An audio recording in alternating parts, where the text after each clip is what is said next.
Offset, backspacing, bolt pattern. There's a lot of confusing terms that are used when looking at a new set of wheels. My name is Mitchell Watts with Town & Country TV, and today I'm going to tell you everything you need to know about custom wheels. Before we get started, I want to say a huge thank you to everyone who participated in our Bronco giveaway. We are going to announce that winner sometime in late January, early February, so hold on for that. Also, help a brother out. Go ahead and crush that like button to help us beat that YouTube algorithm. This is going to be a complete guide, so I'm going to leave some timestamps down below where you can jump around to different topics that interest you the most. First up, let's talk about diameter.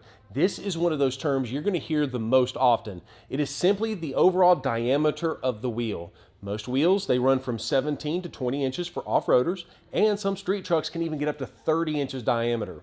Next would be the width of the wheel. This is pretty simple. It is the distance in inches across the barrel of the wheel. Just like the diameter, the width is measured from where the tire bead is seated on both sides of the wheel.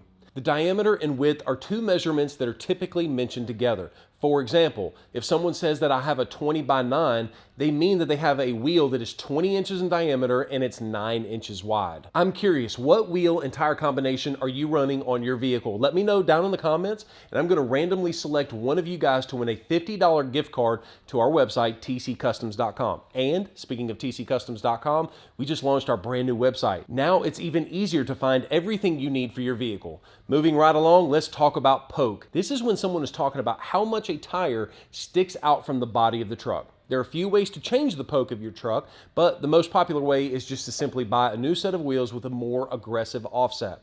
Now let's talk about offset for a second. The main thing you need to know is this. If the wheel has a negative offset, it will make your wheel stick out further from the vehicle. If your wheel has a positive offset, it will sink those wheels in more towards the middle of your vehicle. Now that I've given you kind of the Cliff's Notes version, let's get a little nerdy. The offset of a wheel is the measurement of where the wheel bolts up to the truck in relation to the center of the wheel. Now this is measured in millimeters, so if the hub mounting surface is in the dead center of the wheel, that wheel will have an offset of 0 millimeters. If the wheel you're looking at has an offset of negative 44 millimeters, the mounting surface is moved 44 millimeters or 1.73 inches towards the inside of the wheel. And since the mounting point moves towards the inside of the wheel, it actually pushes the wheel and tire out further from the vehicle. Now, a wheel with negative offset, it does look really good. Really good. A wheel that has a negative offset looks really cool, but it does have a few downsides. For starters, if your tires are sticking way out from the body of your truck, it's never going to stay clean. In addition to that, a wheel with a lot of negative offset actually comes with some tire clearance issues. When that wheel is pushed way out, the wheel has a tendency to swing instead of pivot. Now, this requires a lot more room to turn, and it can actually cause problems for clearance.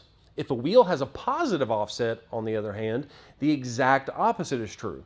The mounting point for that wheel moves closer to the outside of the wheel, which sinks that wheel in towards your vehicle.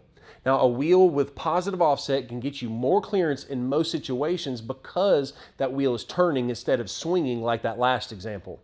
However, you need to be careful. If the wheel has too much positive offset, the inside of the wheel can actually hit the suspension or other parts of your vehicle. This can cause some major damage if you're not careful. Next up, let's talk about backspacing.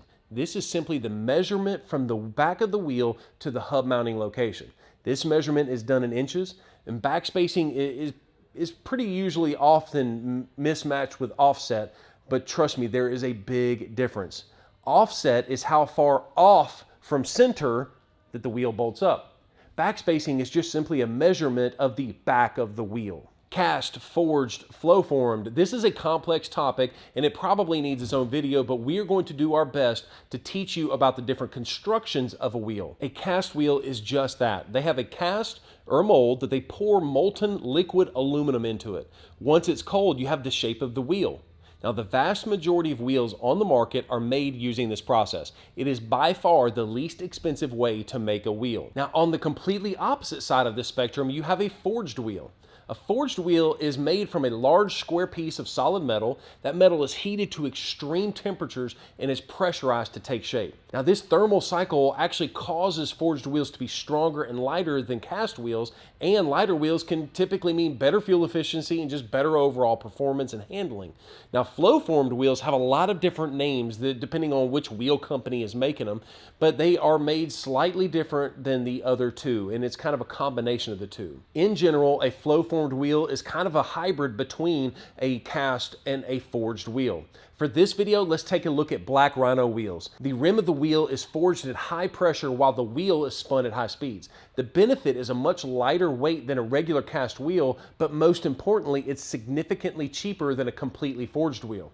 Now that you hopefully understand all of these crazy wheel terms, you have to decide how you're going to choose which combination you need to run on your truck. Now, chances are, if you're watching this video, you're probably running some kind of a suspension leveling kit or maybe even a lift kit. So the first thing I would do is go to that suspension manufacturer's website. As an example, I just installed the new FabTech 3-inch coilover kit on my Bronco. Now, if you go to their website, they actually have guidelines on what wheel and tire they've actually tested for that application. In this example, FabTech tells you to run a tire that is 35 inches tall in diameter, and it needs to be 12.5 inches wide. And they recommend wheels to be 17 inches in diameter or larger, and they need to be 9 inches wide. Now, they also say that the wheel needs to have 4.5 inches of backspacing.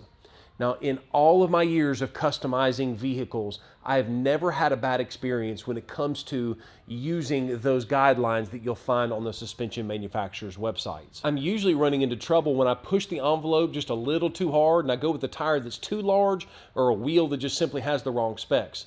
I'm genuinely curious, what wheel and tire combination are you running on your vehicle? Once again, let me know down in the comments, and I'm going to randomly select one of you guys to win a $50 gift card to our website, tccustoms.com. Guys, thank you so much for watching this video. If you haven't already done so, make sure you smash that thumbs up button.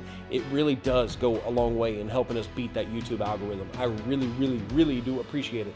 And guys, if you haven't already done so, check out tccustoms.com for your source for anything, whether it's wheels, lift kits, anything that you need for your vehicle. Check them out down below. Thank you so much for watching this video, and have a great day.